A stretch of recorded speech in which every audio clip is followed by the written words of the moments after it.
Okay, so there we are. Hi, everyone, and welcome to SFFaddicts.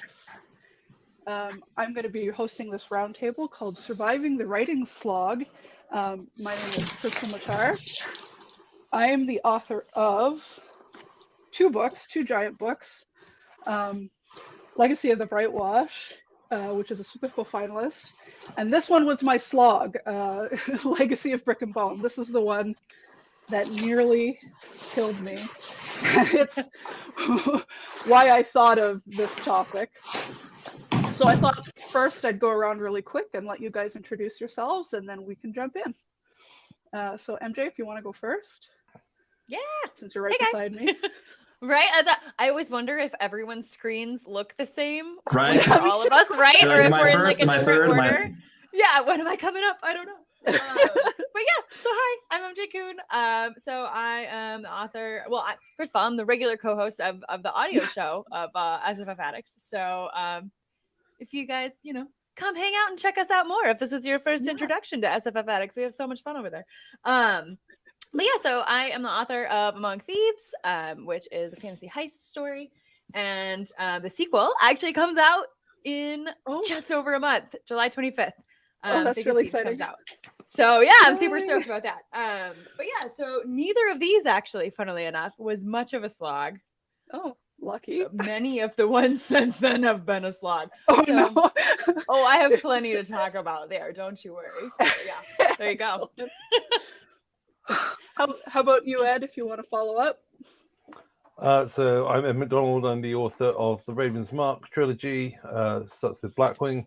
I'm also the author of Daughter of Redwinter, which came out last year, and sequel Daughter of Redwinter is going to be out in October, I think, in both UK and US. And then we've got a third book next year. I'm going to be a really annoying participant in this because I find writing really easy. So I'm going to be the counterpoint to everyone else.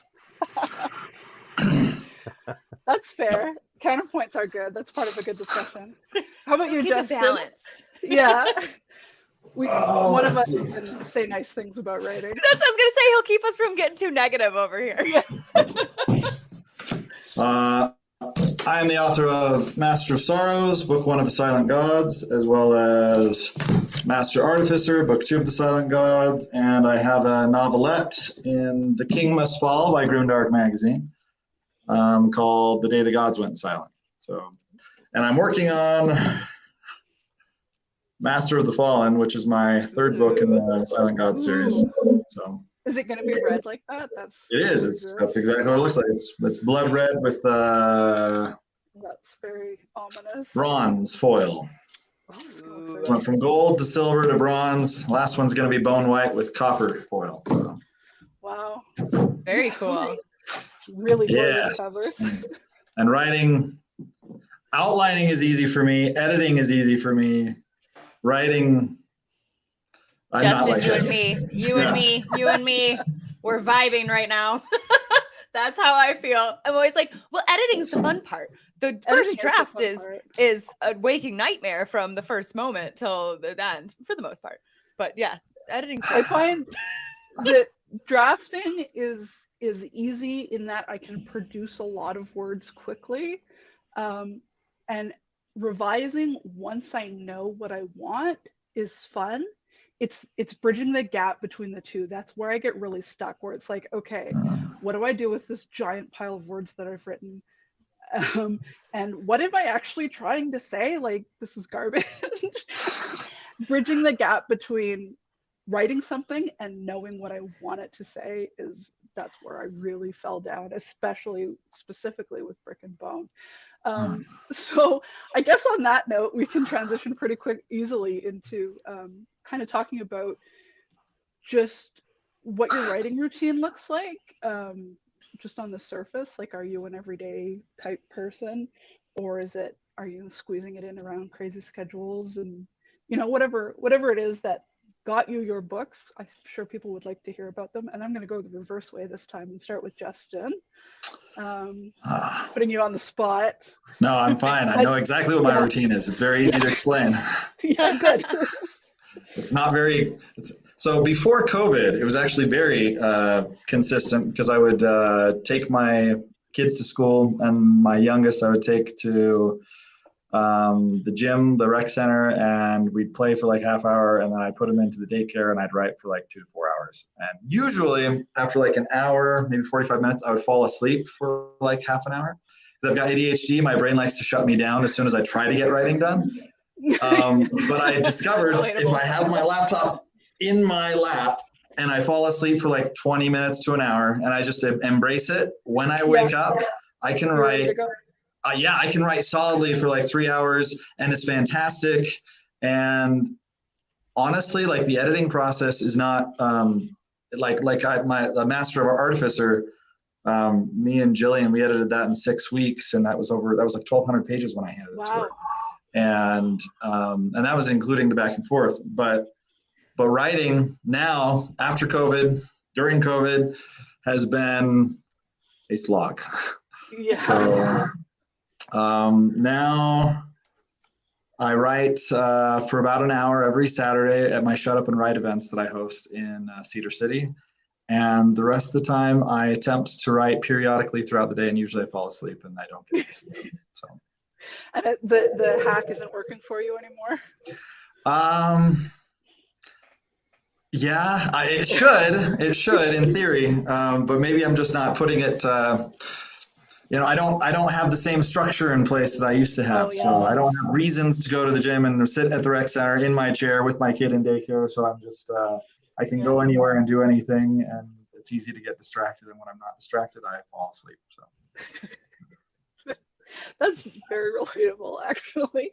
Yeah. How about you, Ed, Mr. Easy? Over here. So I don't have any kind of routine. I don't have any kind of structure. As far back as about 2013, I engineered my working life so that I only work 3 days a week or 2 days a week, and that gives me lots of time. That was choices I made to go into lines of work where I could do that. I write when I feel I should be writing. The thing that makes me really productive is getting away. Is my favorite times of the year. My partner and I go off to the south of France, and we sit separately at different tables in different places, and we write from 9 till 5. And then we meet up for lunch. We're not monsters. And we have crunchy snacks at 4:15 with rosemary crackers with cheese on and tapenade. Well, that sounds amazing. And then Ed's secret is having my dream life, is what I'm hearing, right? Yeah. It's really effective. It's good. You can't. If you want to write, just go off to France and just hang out in the south of France. Yeah, he's also an author. The trade-off for that is you don't get to have a holiday, because that is the holiday. Yeah, that becomes your working. Yeah. But that is what I want to do on holiday. I want to just go and be away. If I'm on a normal day and I'm bad at getting started, and the way to get started is go right nearly 12 p.m. The pub is going to open. Laptop in the bag, to the pub. You have as many. You can work in the pub until basically it's too embarrassing having to pack everything up into a bag to go to the toilet. So basically, you got till your bladder is full. It's accurate. About 3 or 4 drinks, and at that point you got to go home. So you can do about 3 hours of it, and 3 or 4, and then that's it for the day.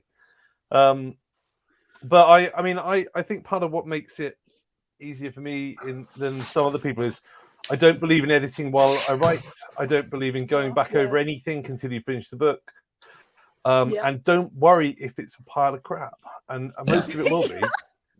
I wrote a bit the other day. I was teaching a lecture, and between 2 lectures, just managed to do like 30 minutes. And as I wrote it, I thought, this is absolutely awful. Doesn't matter. Still on page. Doesn't matter. Move on. It's done. Yeah. If it's not written, you can't fix it. Basically, that's what I learned. Also, you think it's trash, and then you read it later and you're like, oh, this isn't that bad actually. Yeah, I can like, fix oh, it. this Yeah, I part's can save it. salvageable, and I really Yeah. like this paragraph. Yeah. Yeah. What were you saying, Krystle, about legacy? Yeah, I was gonna say, you know, just getting it done is what turned me into kind of a hobbyist to having a finished novel, because I used to do the thing where, you know, I would be aware of what the book was missing, so I would start over, and so as you can imagine, I never had any books finished at that rate, and then so. It was actually getting on Twitter and listening to other writers talk about how they just have to get the draft done. And then that's what got me something to work with for Brightwash. And then that's when I learned that if I don't pay attention very much, I can write quite a lot of words in a day. Whether or not they're good is besides the point. How about you, MJ? What's your routine or not routine like? Yeah, so I'm actually like pretty regimented because so I still have like a regular job. But fortunately, so like when I was writing Among Thieves and Thick as Thieves, I actually like it was pre-COVID. So I had like a full-time in-office job, 9 to 5, that whole deal. So most of my writing would get done on my lunch breaks and on weekends. So like lunch break, I would, you know, headphones on and tap away for my hour, and then weekends I would wake up at like 6 a.m. on Saturday and Sunday and write for, you know, 4 to 6 hours before doing whatever else I was doing for the day. Since then, I now work a fully remote job, which is so much easier to work around. Oh yeah. So like, you know, you still have to get in and do the work and do the hours, and you know that takes brain calories and all that stuff. But I just have a little more flexibility, so I will work on book stuff every morning for 2 or 3 hours before I log into Before. Yeah. If you're watching employers, it's before. No, it literally is because I have to bill hourly, and it's like a whole thing. They can see what I'm doing. It legit is before I log in. Yeah. But yeah, so that's my general schedule these days. But yeah, I'm also a big proponent of sneaking writing time in whenever you can. Yeah. Like, Yeah. you know what I mean? Like, I'll bring a notebook with me everywhere I go. Like, when I go to the dentist, right? Like, I'll get stuck waiting because the doctors and dentists are never on time. I'll be in the waiting room for 20 minutes. Maybe I can scroll out 200 words or whatever, but that's 200 words I didn't have before. I have. Yeah. pen. Oh, I am a big proponent of drafting by hand. We could talk about that in the slog piece. Because it breaks me out of my slog. If I do both. Tapping. Yeah, and that's exactly. I'll go back and forth. Yeah, See, I Justin, alternate. we like have the same process. I feel like we're the same person, just different genders and different places and writing different. But we're not the same at all, actually. Now that I mean, a pen. I don't think I even own a pen. Oh my god, I have 1,000. I have on my. Oh, Justin's gonna get his fountain pens out. We're gonna compare fountain pens now. Oh my god. Forget writing. Oh, you way more than I do. I love pens, fountain pens. Yeah, I've. Yup. Yeah, let's see if I can hold this up without breaking anything. Boy, do I have some there you go. tips for you guys about productivity. Step 1. I actually found that, okay, so I edit by hand. So I print out what I've written and scribble all over it. Yep. And I found that having the fountain pens and the funny colored ink helped me to conquer my ADHD. So like, if I'm sitting and staring and trying to fix a sentence on the screen, I'm way more likely to get distracted and go off and, you know, let the kids pull me into their drama or whatever. But if I've got a pen and I enjoy using the ink, then it's like it focuses me on something. And if I find I get bored, I change the ink color that I use. I do that too. Yeah, and then it's like, and then it I can resets read you just a little bit. Exactly, just enough to break through that mental block of, okay, I want to use this, so I got to make it worth it. Yeah. So, well, and I feel like reading it on the printed page. I know, but reading it on the printed page, if I'm reading it on the computer screen, I am terrible about just skimming, right? Because I've read it 1,000 times, and I'll miss stuff that I need to or want to change. So I have one of two processes there. Either I'll print it out and I'll do the hand editing. I usually do that at least one time for every project. Or I do what I actually just did with my most recent project, where I will just open a blank Word document and I will retype every word of the manuscript. Oh, wow. And change, but that's what it forces me to read every single word, and then I can change the stuff that's not working. You know what I mean? It's intense. It's not like I'm doing that for every draft, but like a If you're polished really draft when I'm stuck. trying to get it Yeah. ready. Yes. Yeah. I'll definitely do that. So yeah. And then I find typing it up gives me a second chance to then, like if I've written it down, and I can be aware. Ed is biting his tongue this whole time. He's like, I don't do any of that. It's so bad. I know, but see, that's the thing. That's the beautiful thing, is everyone can have a different process, Yeah. and all of us have finished books. I feel like that's the Exactly. important thing for anyone that's listening, is it's like none of us You've have to have gotta the same experiment. process at all. Yeah. And as long as you end up with a finished book, you're doing it right. You know what I mean? Exactly. That's my take. Yeah. Uh, Do you think Oh, go think ahead. something that might slow you down is that you're not just writing it on a computer all the time? No, Like, actually, I know I this can is tell out he there, was I waiting know. to ask that. Yeah. I feel responsible to our viewers to just I, suggest I maybe if you just typed it on a computer and then No, edited because it I on get a into my computer. head. I get it. And also, Ed, I'm not It always at a takes- computer. You know what I mean? Like Take sometimes one with I'm you. They're small. I found for me, it takes me more editing passes to get all of the little grammar stuff if I'm doing it on the computer, because I'm more likely to skim. But when I Yeah. print it out on paper, it becomes more of a book. And so I find those the really small things where it's like words like homophones or like just Yeah. really quirky little things, and or a little and typo so- or something. yeah, What's a or homophone? words that sound the same but are different. I have no idea what any of that stuff is. I mean, to be fair, I'm closer to Ed on this one than you gals. So Yeah. I tell you But- what, I do know what you You're mean though. just as So chaotic. I convert it onto a popular e-reader format. Yes. Yeah. And then reading it on that, I can see things that I can't see in a Word document. Yeah. So yeah. I do get it really. Like You're just think more the- eco-friendly than us printing it.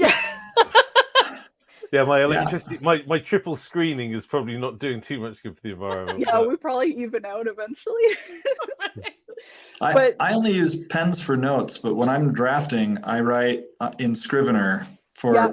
everything, for outlining, for writing, for drafting. But then when I'm done with the first draft, and I don't edit on there at all, I just write.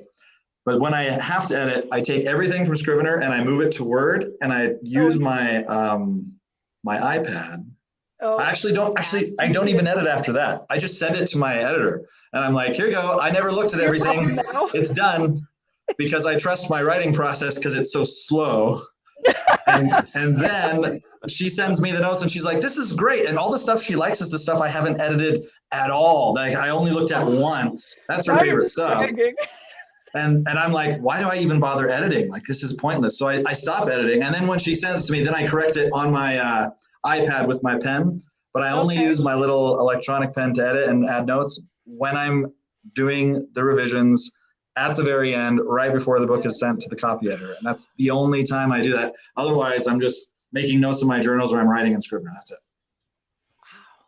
Dude, and I do 3 drafts before I even send anything to betas. Yeah. So like, totally Well, different. Like the idea Here's of like when I signed with my agent and like they wanted to see like my first agent, not the one I have now, but my first agent, and they wanted to see like one of my early drafts. I was like horrified. I was like, no.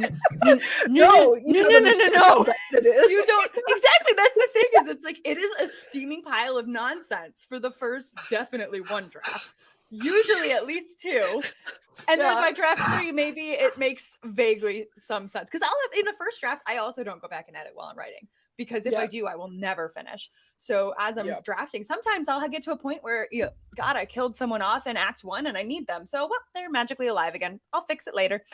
You know what I mean? And I do that all the time. So Yeah. if I were to hand off a first draft, someone would, or I'll change someone's name halfway through, right? Yeah. Just make a note of it or whatever. It's all chaos here. But yeah, so if someone were to try to read the first draft of any of my Yeah. stuff, they would literally not. It doesn't parse, like it's not a cohesive story after draft 1 for me.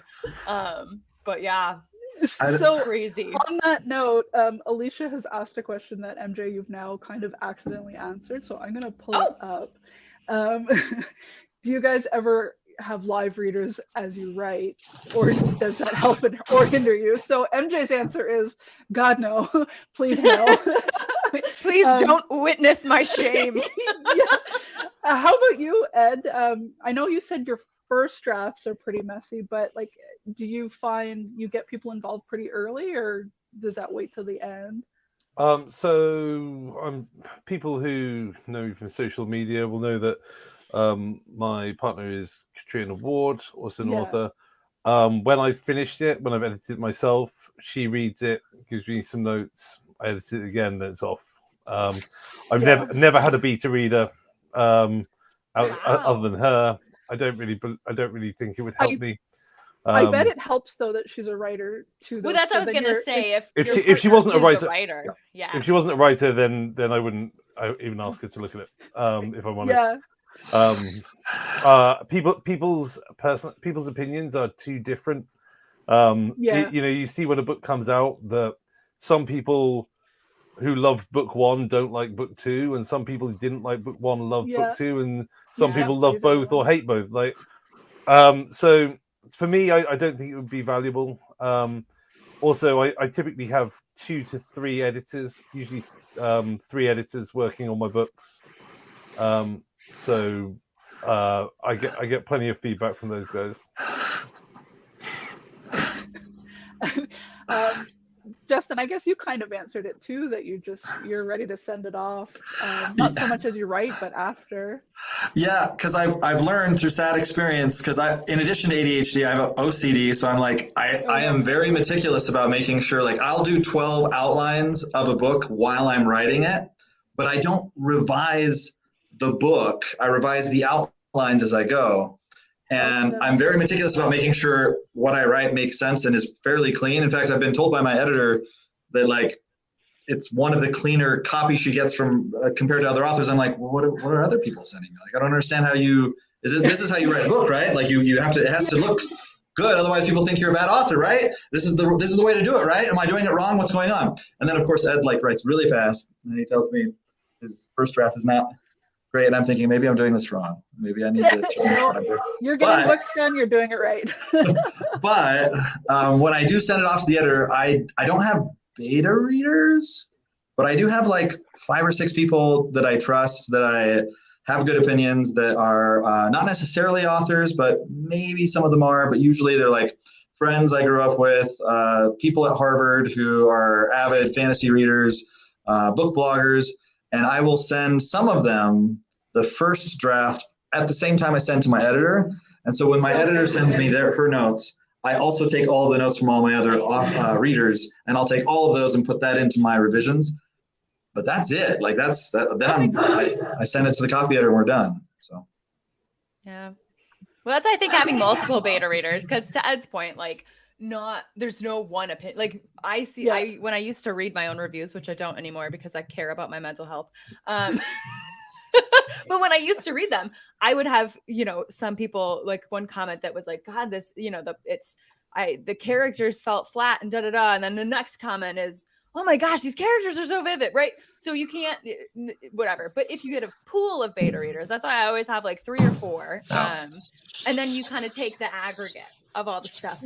Right. So it's like, or sometimes I feel like a beta reader will call out something that shows a different problem, right? Like, they may say there's an issue with this scene, and I read it and I'm like, I don't think so. It's not hitting right. But if you backtrack correct. There's an issue 4 scenes before that. Yeah. Exactly. So yeah, I feel like there's some trial and error. Like, if anyone watching out there has never worked with a beta reader before, obviously I'm sure they're not for everyone, but it's helpful. And you can kind of take all that information. So yeah, I found a similar thing where it's like people would give feedback, like opposing feedback on the same moment, and you kind of, to me, my point of view is every comment is an opportunity to make it better. So even if I disagree that, okay, this scene isn't working well, I think it is. I think the reason you're upset is exactly what I'm looking for. So I'll go back and build this up better so it feels more lived in.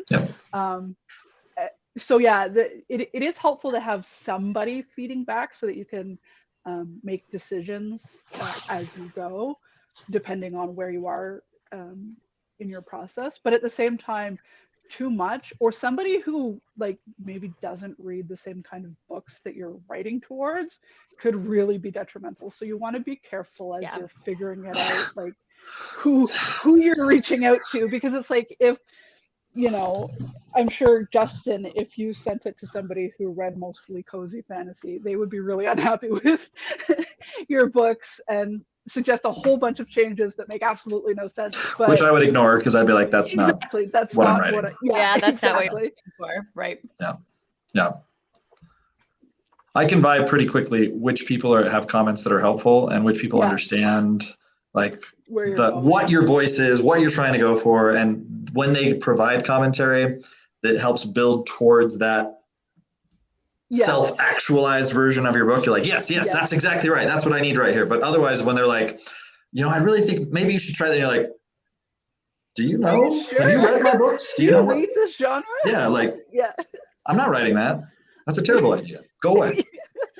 But see, I feel like even you learn something from that, right? Because it gives you a more sense. You know what I mean? I don't know. I feel like there's value in all of it. That would depend where you are in your journey internally, I think, because it's like, if you're self-aware enough to know what's happened, then you can use it. But if you're still kind of like a wee little hatchling baby and you don't have your wings yet, then that can be really hard to deal with. Yeah. So. I like that description of not having wings, because I just like to think of myself as like living in like a bulletproof turtle shell, like those little things in Mario that are like in the caves. You know what I mean? That's around a lot. And now you do, but you come right back unless they throw you off the edge of the cliff. But there you go. Or they have a star or something. Yeah. Or they have a star. That's right. Yeah. I think it's a really important point to make that where you are in whether you're a hobbyist or whether you're writing for career or anything, it is going to be very different, and your individual life circumstances are gonna make a big difference. I don't have children. I'm not. As I said, I engineered my day job years ago, so that I have a day job where I work part time. I decided, I took a pay cut back then. I'm very willing to sacrifice that in order to have the free time. I appreciate if you've got 3 kids to look after and 6 dogs, you really can't afford to do that. So it's going to change. Yeah. So, and also, like, where you are in terms of a publishing schedule. I'm writing my 6th book at the moment. I think before I was published, I wrote 1.5 million words of unpublishable novels. And I did count that up. I did work out how much I've written, and it was 1.5 million. And that, that's what, from writing from the age of 15 to 35, I think I was.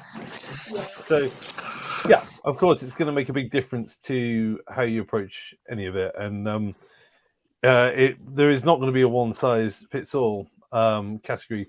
But some things do remain true consistently. I've never used beta readers. I've never submitted my work to an independent editor or anything like that, and I wouldn't. It just wouldn't be something I'd do. But I know for lots of people, they find that really useful and really, helps them with particular issues that they're experiencing. So. Yep, that makes total sense. So then, kind of back to the slog.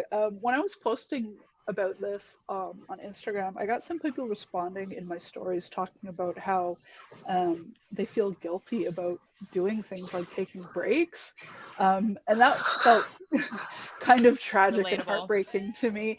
Yeah, relatable, but also no, no, please don't. So I'm wondering if you can think of maybe some kind of I don't know, at times when you have taken breaks, and also why it's important. And I'm going to start with you, Ed. Have you ever taken a break from writing? Yeah, I take breaks all the time. I regularly just take a month off. If I have a prolific writer. That's just. If I have something else I have to be doing, I have to be doing that instead. And I think it's important. There's lines of advice you'll find on the internet which will say, write every day, build the habit. And it's true, Yeah. it does help and it does work. That doesn't There's an mean you have to asterisk write every day. there. Yeah. It's, Yeah. it's in your writing periods. If you are writing every day, it gets easier each day to re-engage with the writing. And Yeah. I get this, and so I go on runs. I think of it as like being on a run. Like today I wrote 2,500 words, tomorrow I'll probably do more, the day after, and I'll build up speed. And then one day I'll just go, man, I'm knackered, I'm taking the weekend off. Yeah. And I might not pick it up again for another week. Yeah.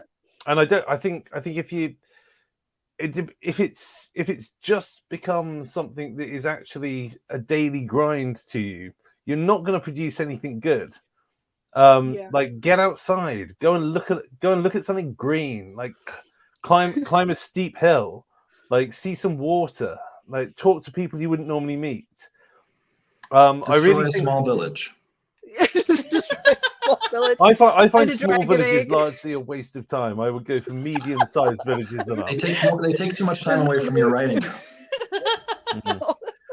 Depends if you use a computer or try and kill them all with a pen. The pen is mightier than the sword, but the computer is Yeah. I don't You know. just press a Mightier than the button. There's a pen. punchline in there somewhere. That's not nearly as satisfying then. Yeah, so I take breaks all the time, and I obviously I took a fairly big break the end of 2021, I guess it would have been. I was ill for a while, but then sort of got back on it. I don't think I was any more productive in lockdown, where I was working from home, than I've been outside of lockdown. I know for some people, the more they work, the more they write. I remember reading a foreword by Glenn Cook where he said, like, after he retired, if anything, his writing output reduced. Yeah. And it's that thing of, if you want something done, give it to a busy person. Yeah. So yeah, I say write when you want to write, and if you have the luxury of choice, if you literally have to squeeze it in every day, you're going to squeeze it in. But I think it's more important to see new things and have new experiences than it is to commit to routine. Yeah, even if that's reading a lot of really great books that inspire you, if you can't get anywhere for whatever reason, and Well, there's always somewhere, if you're deep in Yeah. the countryside, walk down a different road. If you're in a city, go to that night that you would never normally go to with people you've never met before. If you I guess, like, if you genuinely you have mobility issues or something like that, then yeah, but find a Zoom group and talk to people that have I think if we rely too much on other people's media, I think perhaps we don't get enough real experience, and to me, writing is all about having emotional experience and sending it to people. Yeah. How about you, MJ? You said that the books that you're working on lately are more of the slog. Did you have to take a break, or are you still fighting through them? Okay, so I am like the poster child of what not to do. So, like, don't listen to me. Yeah, I don't take breaks. I don't. I take breaks. Story is going to be the same. That's not like I take breaks from a project is the thing. So right now I have 4 works in progress going on. And they're all at different stages, right? So some of them are in editing, one is in drafting, one is in outlining. And when I get burnt out on one, I switch. You can have something else. Yeah. Which this is an advantage that I have right now because I'm not under contract, right? So I'm not on deadline for anything. So and since I'm also not under contract, like just like a little peek behind the publishing world curtain, I'm also not trying not to put all my eggs in one basket. So like I have 2 complete like ready to submit projects right now, right? So you don't want to, if publishing isn't feeling story A, I want to have story B, story C, story D ready to go, all lined up, because I'm committed to making this publishing career work. Yeah. and there's so little you have under your own control when you're in the trad pub side of things. And I want to go hybrid. So I want to work. I want to indie pub my first indie pub project as well. So I need to have multiple irons in the fire at all times. but yeah, no, it's not, it's probably not, I mean, it's definitely not something that I would recommend to everyone. I think breaks are important. And I take breaks like on the small scale. Like if I get stuck, I'll go for a run. Or you know what I mean? I'll go, and I still like go do stuff and see people. But just like in terms of like, do I put my like hours, word count, page count, whatever it is I'm doing every week? Yes. Yeah. So don't do what I do, because it's probably really unhealthy. That's it. Well, on that note, actually, Alicia again is saying that we're offering this advice, but at the same time, we all have active stuff, which, yeah, guilty. How about you, Justin? Anything to add there? If what MJ is doing is unhealthy, I'm the other opposite of the spectrum there, because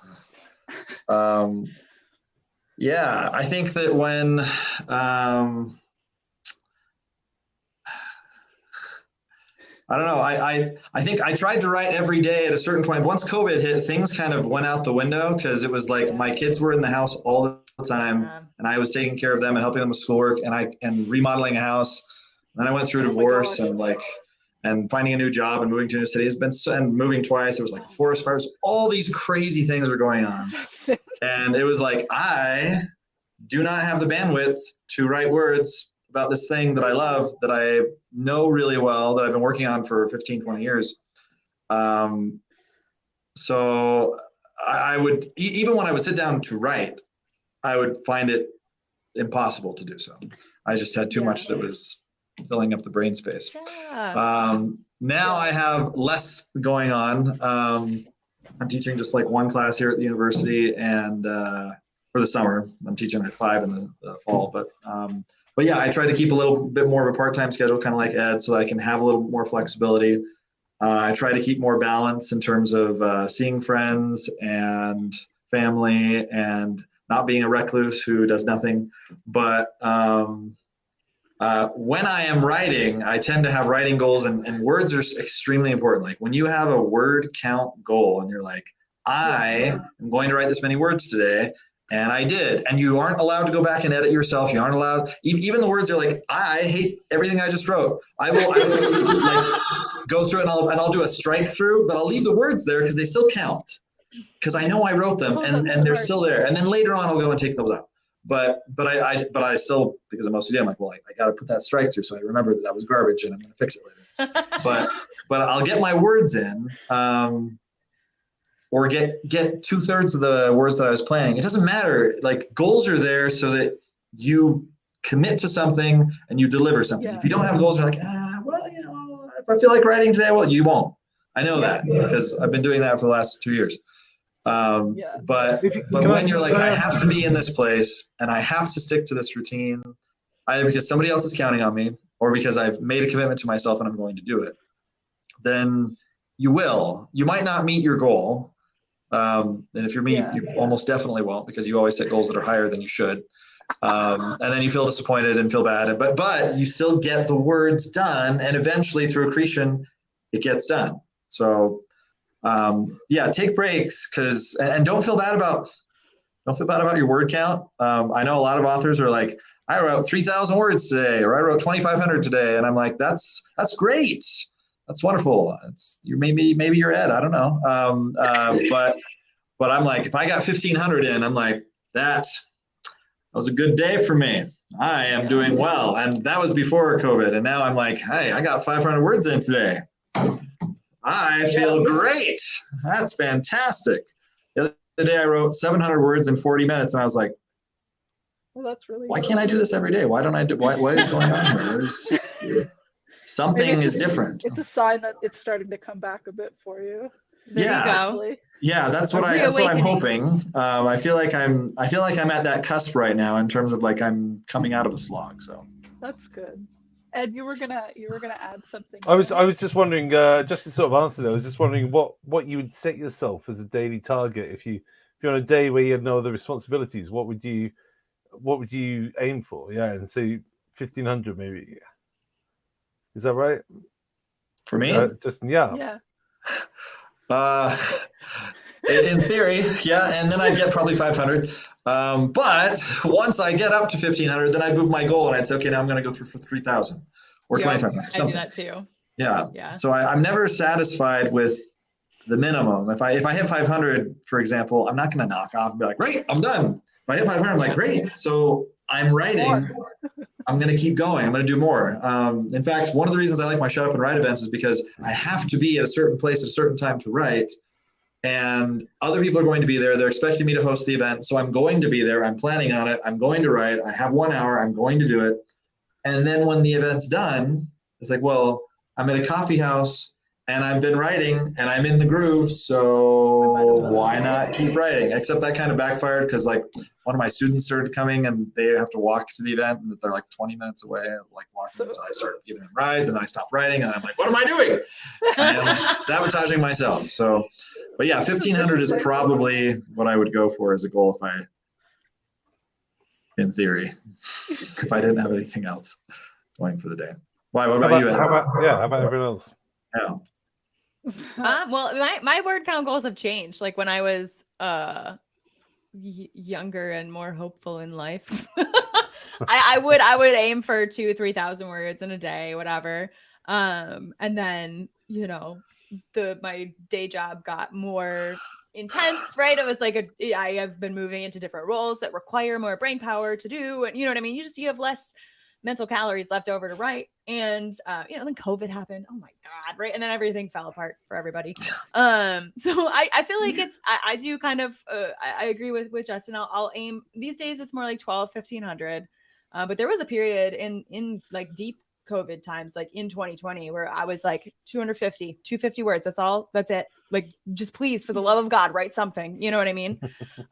Because it was hard to get myself to, and then I would end up writing, 400, and I would feel good about that though, because I had aimed for 250 and I wrote 400. Whereas if I was still aiming for 1,500, I think I would have burnt myself out because I would have kept banging my head against that wall trying to hit that goal, and I just didn't have the capacity for it at the time. So. Ed, your smile tells me you probably write a lot more than that. That is actually a fast writer. That is because I was watching MJ's cat just having a nice stretch shelf. at the top of the I bookshelf. know, yeah, he's been lurking back there this whole time. He's up there. He's been napping up there. He looks like a statue. Yeah. My little gargoyle. I would for a day where I have no other responsibilities and nothing else to do, I normally aim for 2-hour writing periods. It's not that I set them as time. It's just that's normally how long I write for before I feel I'm at a point where I'm taking a stop. I think of myself as having about 4 hours of creativity in me a day, and in that time I can 3,500 is acceptable. 5,000 is a good. Okay. Yeah. But I probably delete 50% of everything I write as well. So I write long and then just scrub it out because I don't know why I'd have my best ideas planning anything. I don't believe in planning. I think it's an error. Now you're I tried your method and it completely sabotaged me. So I am definitely on the opposite side of that. I have also tried the pantsing thing, and you're not gonna have your best ideas while you're planning out a book, like chapter by chapter. Well, yeah, that's why you plan it, and then you have flexibility. You're ready to abandon plan if it's not working. But you can plan a whole book, and then during chapter 1, you're like, well, this side character's interesting. Maybe they should be the protagonist. Yes. New book. And then all the planning's done. But you can do that and go back to the outline. Yeah, right. 15 I'm outlines. kind of in between you guys where I plan like what I'm on. So, I find my best writing time is first thing in the morning. So I wake up and I have like 20 minutes or so while I'm making coffee and I'm thinking about, okay, today I have to accomplish this scene and I want this to be addressed and I need this much action, and then I can go like I can get many thousands of words like that. And I have to know like the end goal for the story. Like I have to know what I'm going towards, but otherwise everything is a big nebulous chaos zone. And I find I have to have that time to think about what I'm going to do either the day before or the morning of, or else I sit at the keyboard and go, for about an hour or two, and then I get discouraged and walk away, and that's it for me for the day. So that being said, when I started deciding that I wanted to get back into writing, my goal was 1 sentence a day, just because I was so exhausted. I had pretty young children, but I needed to get back to writing. So, sat down 1 sentence a day, and if I got that, great. I often didn't get that because it would just be me reading what I had done over the last little while.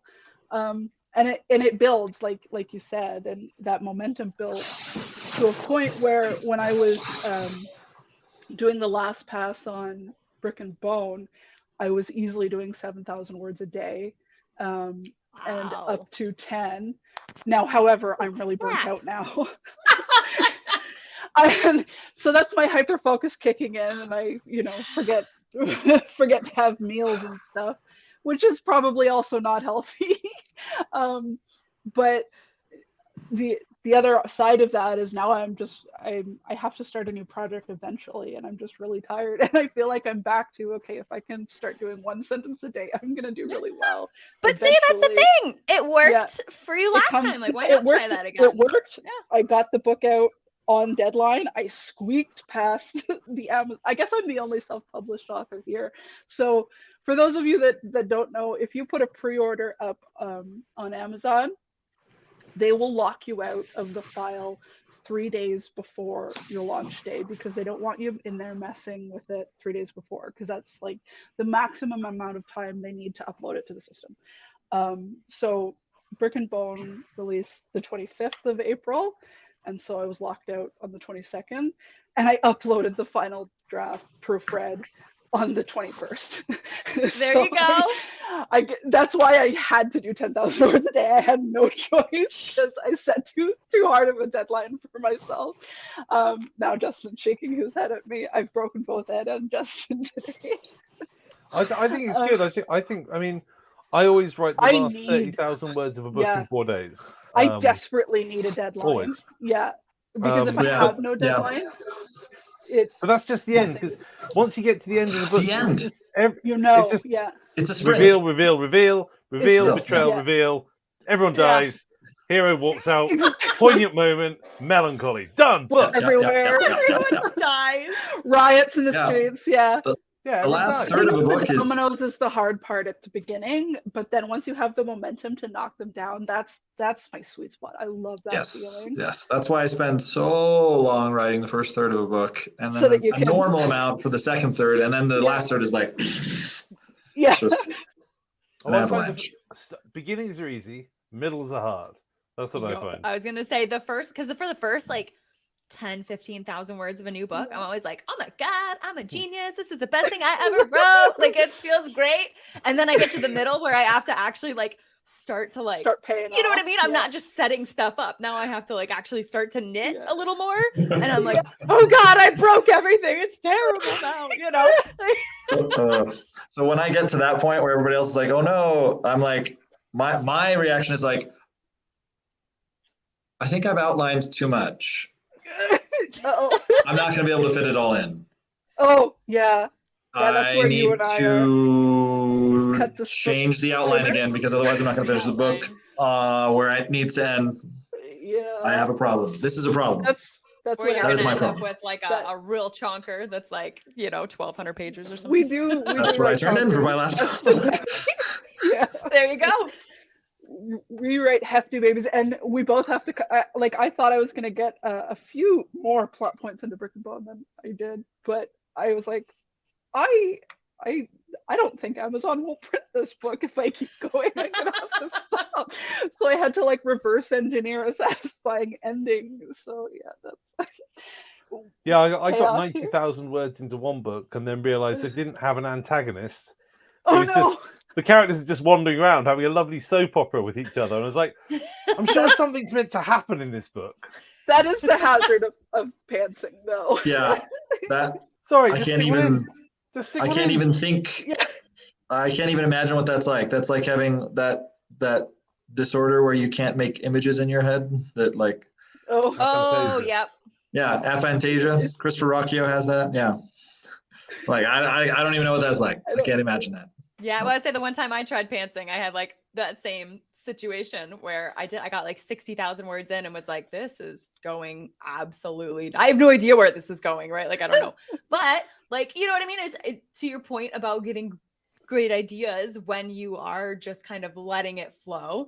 That's where I came up with the world that ended up being The World and Among Thieves. So, you know what I mean? It's like I was able to cannibalize it for parts. So it was fine. Yeah.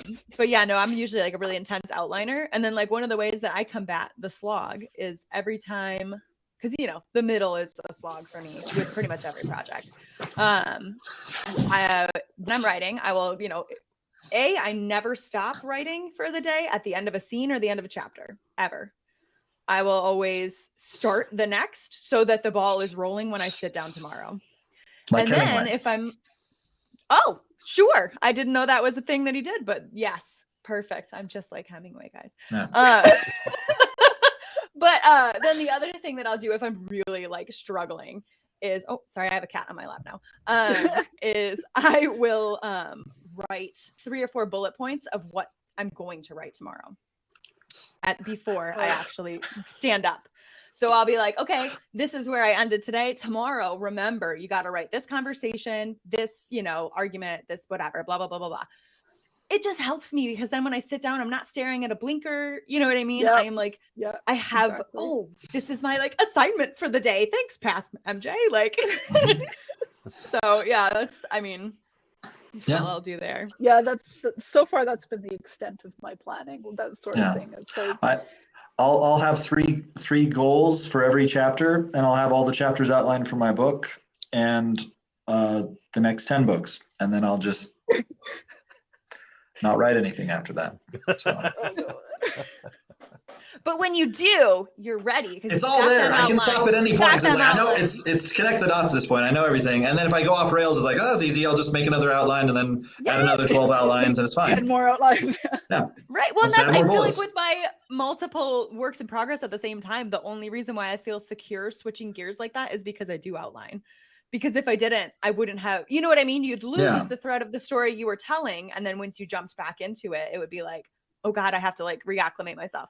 So we think that does give some power too, where it's like, okay, this is the general trajectory of where the story's going. Now I can set it down for 6 months and work on something else.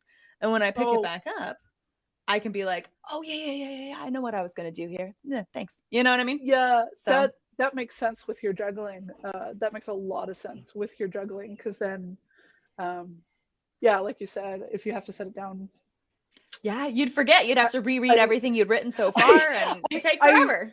I've experienced that recently because I printed out something that I had started working on. I don't know. I don't remember how long ago. It can't have been that long ago, but it feels like it. And you know, there's little lead lines in there where so and so doesn't know what I've done, and I left a question on the printout. What have you done? Because I can't remember what I was trying to set up. So I probably have totally rewritten this person's backstory without even knowing it, because apparently I forgot a bunch of stuff. So yeah, that's relatable. Oh, I love that. Second take was probably better anyways than what you wanted. It'll be better now. It was more refined. You're good. Yeah. And I think another thing to talk about for the slog, it's not only the act of writing. Hopefully writing becomes a book and a book becomes published, and then you unlock a new level of slogging. Achievement unlocked. Now you have to market. And I'm wondering if any of you, I know for me, my relationship with writing changed very deeply after publishing Brightwash. And it happened kind of in the background. I didn't notice it happening until recently. That, you know, before Brightwash, it was, I'm going to write this and I'm going to publish it one day. And so I felt a little bit braver about things that I was going to do because nobody had to see it. And then transitioning into Brick and Bone, it's like, okay, I gotta get this right because I've made some promises, and this is gonna be published soon, and I better get it out. And it actually made it harder to work on the book because I was kind of like, for me, the slog came less the writing and more from the fear and, you know, a little bit of you have a paralysis. readership now. You don't want to disappoint them. You want to pay off what they want. Yeah, I totally get that. I'm wondering if you guys felt the same way. And Ed, you've got the most books out, so I'm wondering if that's something that's way in the past for you, if ever, or if it's something that you go through each time, or anything like that. Not really. I don't really worry about it, to be honest. I write the books because he's writing in the south of France. He's so chill. I think. Yeah. I just write the books that I like and that I. Yeah. You know what? You know how like commonly given bit of advice is write the book you want to read. Yes. Well, I do, and I've written the books I like reading the most. So we have to read them the most. So and so I just write them, and then I'm happy with them. I think in terms of and like you're so feeling beholden, I'm jealous. I know. Let's all strive to have Ed's like mental health strategy. It comes from having the personality disorder of gross, overly active ego. Like I don't have the thing that a lot of authors have, where they're like, "I'm so plagued with self-doubt." I'm like, no, my books are really good. Like I really believe in them. If I didn't think they were, I wouldn't let them be published. I mean, I have the same problem as you, Ed, but I'm not writing as much as you, so I don't understand I don't think it's linked. Well, what you need to do, Justin, is arrange for regular trips to the south of France, and then all of your problems. Yeah. I don't think that'll change anything. Give up all the other things in life so that you can just do that. I have. I've done that too. Yeah. But I don't feel beholden to an audience. I mean that you are in terms of narrative often, like but only in terms of what you've done deliberately and what you've set up. So, you know, you find that for those who've read Raven's Mark trilogy, a major character dies at the end of the second book, and I thought, I have killed off the fan favorite character. I know I've done that. How can I include that character in book 3 throughout the whole book? Because I think if I don't put them back in, people are going to riot. But it was also just I didn't resurrect them or anything. I just found a way of not omitting them from the series. So I guess, but I think as much as possible, you've got to isolate yourself from that. And the most valuable skill you can have as an author is to simply not give a shit. Like if you care what your readership think, then you are writing for. It's almost like you're becoming ChatGPT, and you're writing for an amalgamation of what other people want, rather than just making the book. Like, would it be better if let's think. What's a book that's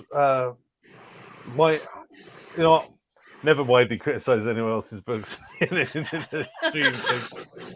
There are books where people have disliked the way that endings were dealt with. You know, I don't think those authors should feel that they've done the wrong thing. I think it's all right for the audience not to like them, because there is no objective quality. There is no mark of good literature. Some of the books that are the most popular are, let's be honest, terribly written in terms of prose. They're cliched, they're derivative, they're embarrassing, quite frankly, to read. And some of the books that find no readership at all are astonishing, brilliant works of genius. Except not everyone will feel the same way about that. And given that, there's no objective measure of quality, which means the only thing you can aim for in writing, you can aim to make money, and you can aim to be proud of what you've done. And the second one has to come first. You've got to be proud. Oh, yeah. And hopefully the zeitgeist and fortune and everything else just conspires to make you some money along the way. And you can't control it. Right. Well, I think it is so important, like with what you said, where, you can't please everyone. And I think that's the scary thing, but also the beautiful thing about taking a book and putting it out into the world, because it's no longer, it's gone from something that is just wholly and fully owned by you. And because I wrote the books I wanted to read, you know what I mean? That's what I always do as well. And now it belongs to the audience too. And they're going to have feelings about it. They're going to have thoughts about it. But that's the thing. Here's the thing. I can't control how they receive it. And that's why I don't read my own reviews. I can't control how the audience receives it. I can't control what they think of it, how they interpret certain things, how they feel about it. So I'm making the same point as you, Ed, where it's like, I'm not going to write because, I think that people expect this to happen. I mean, I outlined the entire duology of my books before book 1 came out. I already knew how it was ending before anyone read book 1. So you know what I mean? Am I worried? Do I really hope that my readers enjoy it and that I hope that they, find joy in it? Of course they do. But if I was writing to try to please everyone, you can't. Yeah. And you're gonna just get I know writers that they just get mired in reading their own reviews, and it drags them down so hard. And it's don't do that. Don't do that. Be kind to yourself, because you can't control how people perceive it. You can't. All the reviews for book 1 for the first 2 years it was out. Every review on Goodreads, Amazon. No. Same thing with Master Artificer. Well, I wanted it to toughen myself up, but I also really wanted to understand, what do people think I'm writing? Because I know what I'm trying to write, but am I achieving what I think I'm achieving? And I wanted to know, am I making, because I have 10 books, 12 books outlined in my head. I know where I want to go. I'm planning to get there, but do people think I'm getting there, or do they think I'm going in a different direction? So I wanted some feedback. I wanted to know.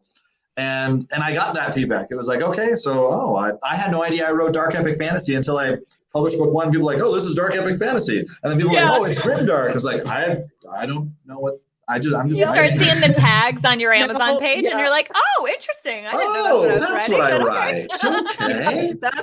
That's helpful. Yeah, right? Yeah. I had more or less the same experience where, I knew what I was writing in that, what genres I was mixing. But then, reviews and as well as SPIFFO made me highly aware of what I may or may not have succeeded at. And people talked about how dark it was. I'm like, really? Is it that dark? Okay, I guess so. You're like, I'll just wait to see where I can go. You're like, this isn't dark. This is just. It's not that dark. This is book 1. Wait till we get to book 5. Yeah. And I found in some ways being aware of how people, it's less pleasing and more being aware of how people perceived the series. And I wanted to consistently hit those expectations and hopefully surpass them. Yep. And that's where I got in my own way, because people mentioned 2 things with Brightwash. It's either the romance or the darkness, and or both. And so then, how do you market something like that? And that's dark really romance. I'm calling it grimdark romance, or romantic grimdark. Actually, you have to be careful not to call it capital R romance, because the certain happily ever after is kind of absent. Gotcha. Yeah. So then, that's true, because then the audience expectations, they're automatically gonna 1-star you. You know what I mean? And that's not because of how you wrote it. It's because of how your market is the whole thing. Yep. I found once I could divorce the perception of my success from those reviews and angle more towards this is a tool for me to market with, everything fell away, and it just got so much easier just to finish. But yeah, that transition period was my slog. Yeah.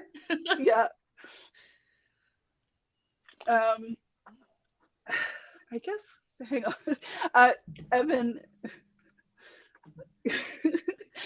Evan's giving you and it's true. It helps that divorcing of self-perceived quality.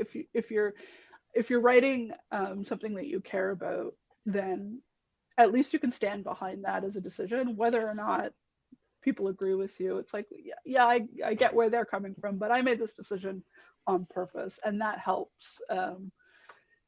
If you're doing it for any other reason than because you want to be proud of what you've created, I think you should do something else, because this is not a reliable income. This is not a good income for most people.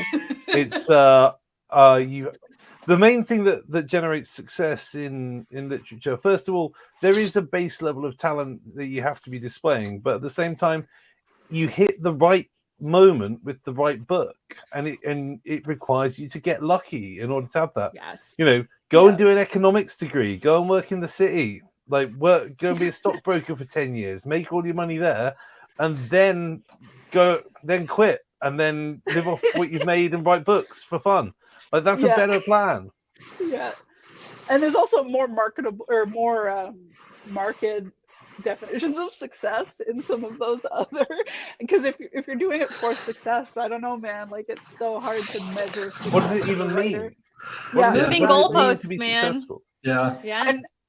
And to that point, I think if part of your slog is because you've overshot what success looks like for you, I think an important thing is to kind of take some time to think about what's achievable and what your priorities are. And if you scale back your priorities to something you can actually control, like writing a book that you're proud of, it helps to cut away all of that artificial or unattainable things. Like we can't control, we can only write the book that we have with the skills that we have and the interest, that et cetera, et cetera, et cetera. And after that, it's out of our hands. So, and then, as Alicia is also saying, that, art, it just is, like, there's no way to measure it. It's only, its existence is enough, I think. But as a reader, she wants her favorites protected, which I understand. Yeah. I'll get mad if one of my favorites dies, but then also I like that, because then I'm like, oh, this must be done well if I'm attached enough to this character to be mad that they died. You know what I mean? So it's like, for me as a reader, I'm like, I'm so mad. Also, good job. My favorite, I guess it's not on my shelf, David Gemmell. After I read a certain number of David Gemmell books, I noticed the pattern that he always kills my favorite character in every single book. And I mean, I have all of them. I devoured them. I reread them. In Stormrider, when I'm ready to cry, I'll reread that book, and I find I start tearing up like about 20 pages, 30 pages before the actual event happens, because it's coming. You're like, they're setting up the big plan, and it's like, oh, this is it. and that it ends me, but it's it's memorable. So actually, Alicia threatened me, because at the end of Brick and Bone, she said, if everybody dies, you're getting a 1-star review or something like that. So it's you're like, I it's guess you'll have to read and see. I guess so. Yeah. I enjoy murdering fan favorites, I'm not gonna lie. Yeah. But that's the thing, because that's gonna get the emotional reaction that's the strongest. So but I don't do it arbitrarily, but like, if this is what needs to happen, I'm gonna do it, and I'm gonna enjoy it. I have redacted dies in my sequel. So, someone dies, be ready. And I didn't want it to happen as the writer. Even I was like, no, but it had to, right? So it's like, it's not like I just did it for the cheap thing. It was like, there's no other way this can go. This like must occur. It would read cheap if it went differently. Yeah. To me. Yeah. If you that part, I find we have to be cognizant of what we're promising, and if we pull it the wrong direction. Now, there's a difference between a twist and like kind of an artificial twist. But definitely there's a couple of characters that I don't know if I can do it, but anybody else is fair game. And somebody said with my books, there's a couple of characters where they wonder, oh wow, how is this character going to get out of this situation? But then everyone else is, oh my god, this person might die, which is a nice feeling. Nice feeling. I like to not trust myself. I like to go and being like, you know, I'm planning to write this, but like I could get to the end of the scene and be like, oh, that character has to die now. Oh, I was not expecting that. Okay, I guess they're dead now. So what? Now I got to make it work. And that's fun. Or you're planning to kill someone and you're like, oh, they survived. I was not expecting. Right? What am I going to do now? How'd they get out of that one? Look at them go. Well done. Scrappy nice little job. character. You thwarted me. I have one character where he was supposed to just be backstory, and he was allegedly supposed to have been dead. And filling him out as a character, I'm like, God damn it, he's so interesting. So you kind of rescue them. No, he's not dead. Everybody just thinks he's dead. Right? He faked his own death or something. Exactly. I guess that's about all I had planned for us. If there's any questions about the slog specifically, you can definitely jump them in, or put them in, and I can put them up. Drop But them in the comments. I really appreciate everyone coming by. And yeah, this is important. You can tell the difference between some readers, where some readers are like, this book destroyed me. I cried for days. I'll never recover. You have to read it. It was the best. Yep. And PL dropped by. So hi, PL. Thank you very much. Hello. And Evan again. Thank you. That's exactly the feeling. That is what it is, though, right? Where it's like, oh, I felt something. It's not a positive thing, so I'm mad initially, but effective. It's memorable. It makes the story better, then it's the right decision. Yeah, Mhm. yeah, and a little bit of Alicia has asked for the new ink. yeah, Bring it in. So it's a raven skull with some poppies, and then the one that I didn't have a picture of is books. Oh my God, I love Tons it. of books. Those are beautiful. So, if only because it felt topical. This is how much I love books. Yes, right? Oh, I have no tattoos, so I have nothing to show off. It has a lot. I can see every time you lift your arms. You've got gorgeous. This is actually the Raven's Mark trilogy as a tattoo. There you go. It's actually I love it. characters and various other things. That's fantastic. I got a henna tattoo of my magic system like 2 weeks ago or something. So Well, now you're testing it out, right? So you're going to commit soon. yeah, we'll see. But I really like my magic system. I've got it up there, so you know. Oh, that's Nice. gorgeous. Now, did you do that? Because I know you did the map. Yeah. Yeah, I mean, I design everything, and then I'm like, all right, I am not an artist, so I'm going to find somebody to make it look pretty. We're going to peer pressure you now. Into getting a tattoo. Yeah. Join us. Just It's a beautiful two of thing. my two magic systems right there, and be There you go. feel cool. Join the club. Yeah, we're not going to rest until you've got a tiny little bit of ink somewhere, and then once you Okay, start, just like a little one, like just on your wrist. Yeah. There are two types of people, or three types of people. People who have no tattoos. People have one and thought that was plenty, and then there's full sleeve people.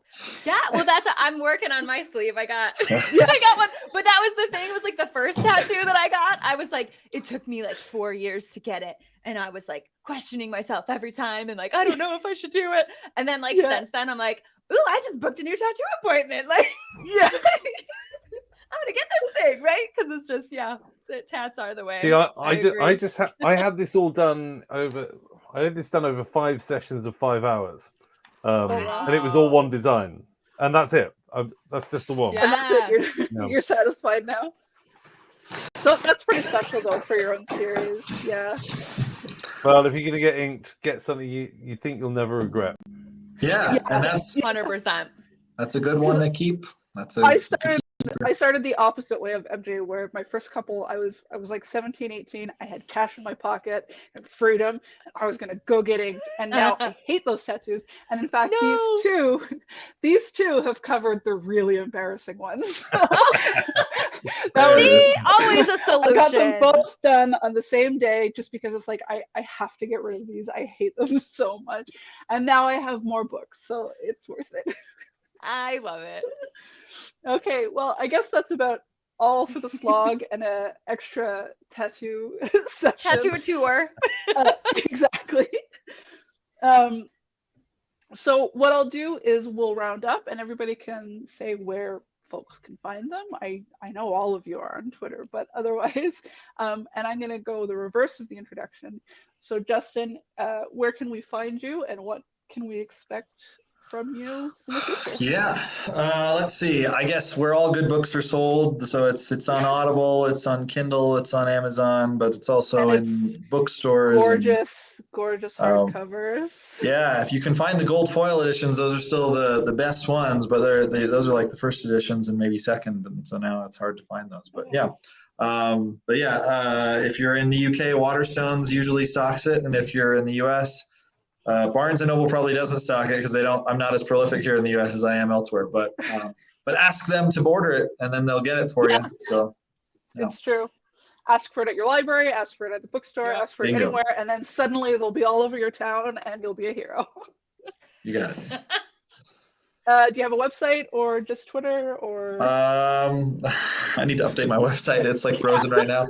I'm on Twitter. I'm active on Twitter. I will respond on Twitter. I'm on kind of on Instagram, but yeah, Justin_T_call. So that's just, you saw, Colin Hodges saw it at Barnes and Noble a few months ago. Well, there you go. You've made it. Aren't you always just like filled with that feeling of when you go in a bookshop, if you see a book there, you're like, why haven't they sold it? And if it's not there, you're like, why haven't they stocked it? Actually, I only, so every time I find it, I add invisible ink messages to my books. So I'm just I just pull out all the fountain pens and I'm there for like 30 minutes and then so I don't feel bad when it's not sold, although that now I probably will feel bad. So thank you. Yeah, thanks for. No, so you got to think of it the other way around, Ed, because I'll go into a store and I won't see it there. And then my initial reaction is to get sad, like, oh, they're not stocking it. And then I'm like, no, they're sold out. They just sold it. Am I tricking myself? Most can't likely. Keep it on the shelf. Why don't they have enough copies? Why haven't they ordered enough? I should have a whole end cap. Come on, guys. Yeah. Brandon Sanderson has 2 whole bookshelves in the Barnes & Noble in Orem. It's kind of intimidating. I mean, like whole. At my chapters, Sarah J. Maas has like 3 bookshelves, and it's like, and then like 2 tables. I feel bad for anyone shelved like on either end of her because you just know.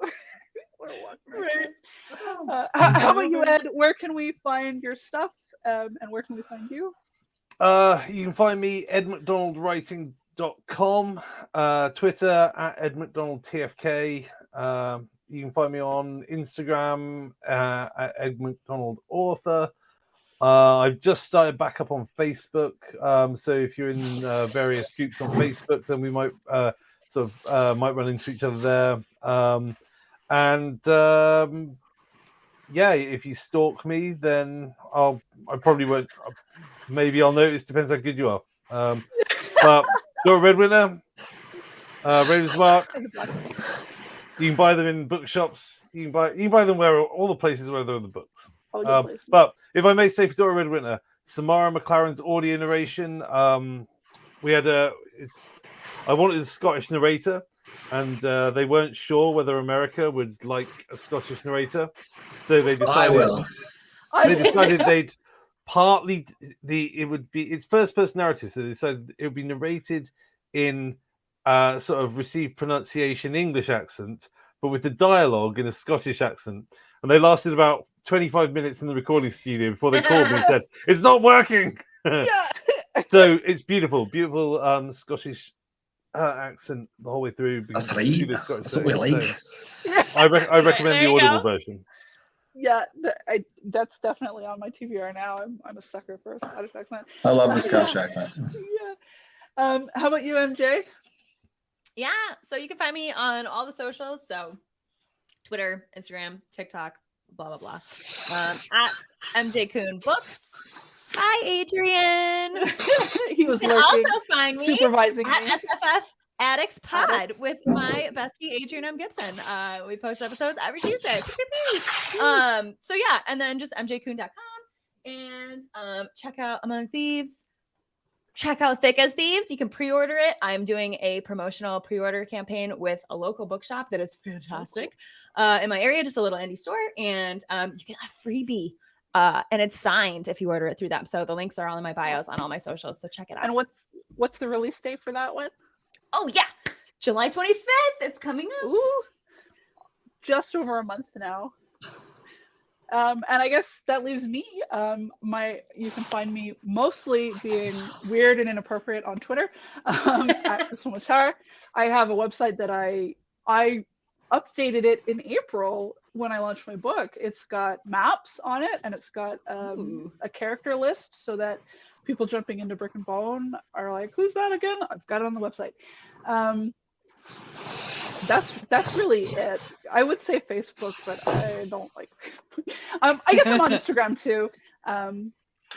And that's it for us. Thank you so much, everyone, for coming by. And thanks for chatting with me, you guys. This was really fun.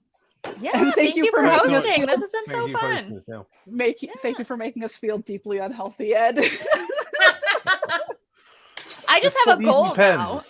Yeah. I just want to go. I will write with my pen, but also in the south of France. How's that for a compromise? Yeah, there we go. We're Sounds gonna great. meet up in the south of France and kind of lurk around them. And there you go. I'll meet you there, Krystle. We'll go He hang did out. say if we're good at stalking, he might not notice us. So yeah, he's Now's your busy chance. reading. It'll just be our vacation. Okay. Yeah. Thank you for coming.